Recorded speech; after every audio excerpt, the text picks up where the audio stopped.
there's a lot of bad blood coming into this one. We know. I am getting messages all the time in my inbox. If you think the bad blood between Colby and Jorge is real, I don't know what to tell you. You are a fool. It is a work. They are lying to everybody, all the rest. I'm like, what are you talking about? Masvidal, being the type of person that he is, I don't think he's going to go through and orchestrate this type of bullshit. Years. I think the beef, for years, the beef is absolutely real. What's going to validate these assholes? Not assholes, that's a strong word. They're not assholes. They're just misinformed or they have an incorrect opinion. But what's going to validate their opinion is I expect after the fight, because they were so close, right? They were friends at one point. Now the bad blood is so real because whenever you've been a friend, close with somebody, and then you have a separation, you break up and there's bad blood, it's way more personal. If you didn't really know them, you wouldn't give a fuck. But they do have respect. They might not admit that now, but they do. And when they share 25 minutes, if it goes 25 minutes to a decision, I think we'll see them hugging in the octagon, embrace, because you know damn well, it all gets thrown out the window. Most of it's done. When you go man on man, one on one, and you've got balls enough to stand there and fight like a man, afterwards, hopefully, there should be a sign of respect and maybe the beef is squashed. So I guess after all that long setting up, do you think the beef is real? And do you think they'll embrace afterwards and say, we're good? Yeah, I think it's 100% real. There's just been too much personal shit said, and it's gone on for too long. If there was a couple months and then they fought, and whatever, maybe, but Masvidal's kind of a gangster. I don't see him going on and letting Colby do that for that long and it not be real. But I don't think that they squash it afterwards. I don't think so. I don't think so. Yeah, well, I mean, look at Askren.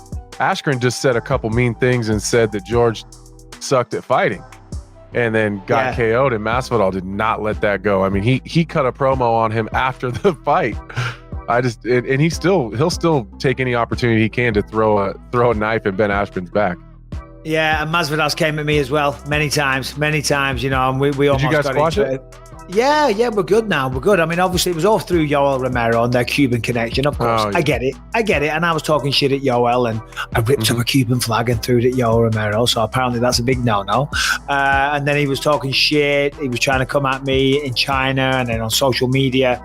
And then I was down in Uruguay, and I don't know how it happened, but we both just started laughing, shook hands.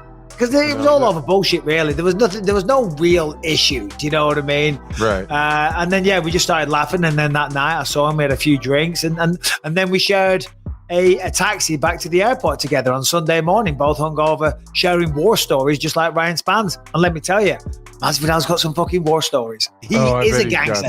He's not kind of a gangster. He is a gangster. Who wins, Anthony? What do you think? Man, it's a tough. Again, all the film says Colby wins, but there's just some feeling I have that Masvidal seems so confident, and Colby, although he's still saying fucked up stuff, he's talking about Masvidal's family and how he is as a father, and god damn, man, it's too much. And I don't know, Masvidal just seems so sure. There's just something about they know each other so well, and Colby's got all these skills and all these abilities, and we all know how great he is. But Masvidal's not. It doesn't look like he's even bothered by it. I don't know. There's something that tells me Masvidal knows something that we don't know. Yeah, well, he's just a real fighter as well, and I think that's probably part of it as well. Not so much. I'm not disagreeing with you, but yeah, maybe he knows something, or maybe it's just because that's who he is, Could be. He's had many fights. When you fight on the street, when you fight in the cage, when you fight in the backyard, the man's a fighter, and he's like, fuck it. But I do think that it's going to be interesting to see because he did get knocked out against Kamaru last time. Anyway, all right, so what did you say? Did you give a prediction? Masvidal? I tried to get out of giving one. I was going to say, I'm like, hold on a minute. You said a lot of things, but you never actually said anything. I'm like, get off the fence, bro. Man, get off the fence. I got to go Masvidal. Yeah. Okay, interesting. Hey, and you might be right. It's a close fight. Moving on. The Battle of the Rafaels is off. How close was Islam Makhachev to making the 1 week turnaround? Is that fight almost made? Pretty close. I thought we had it done. When I went to bed, one of the nights there, I thought it was done. Woke up the next morning and found out they turned it down. Who turned it down? Islam. That's shocking. Was it a weight thing? Was it he didn't want to get down to a certain weight? No clue. How does something like that work when someone pulls out of a fight and then you have a bunch of names stepping up? Does it come down to what RDA wants? Does it come down to what you and the matchmakers want? Is it a combination of both? Oh, it's what's the best fight that you could possibly make. So the best fight that we could possibly make would have been him and Islam, right? RDA Islam. Islam turns down the fight. What's the best fight you can make? Lagana. What do you think of Paul Felder saying he would come out of retirement for that? Interesting. Yeah, it was interesting. Yeah, Islam's got to be one of the most confident fighters out there overall, right? I mean, he laughed off Bobby Green's chances last week. He said that he would beat Jordan Burroughs in a straight wrestling match as long as they had mats around the ring. He's like, no, as long as there's a wall, I could beat him. When people call him the next Khabib, do you believe that? Well, he's obviously doing very well. But yeah, I mean, if you start looking at who's around, I love the Dariush fight. Yeah. So since he turned down this fight, we're gonna remake the Dariush fight. We'll get that fight going.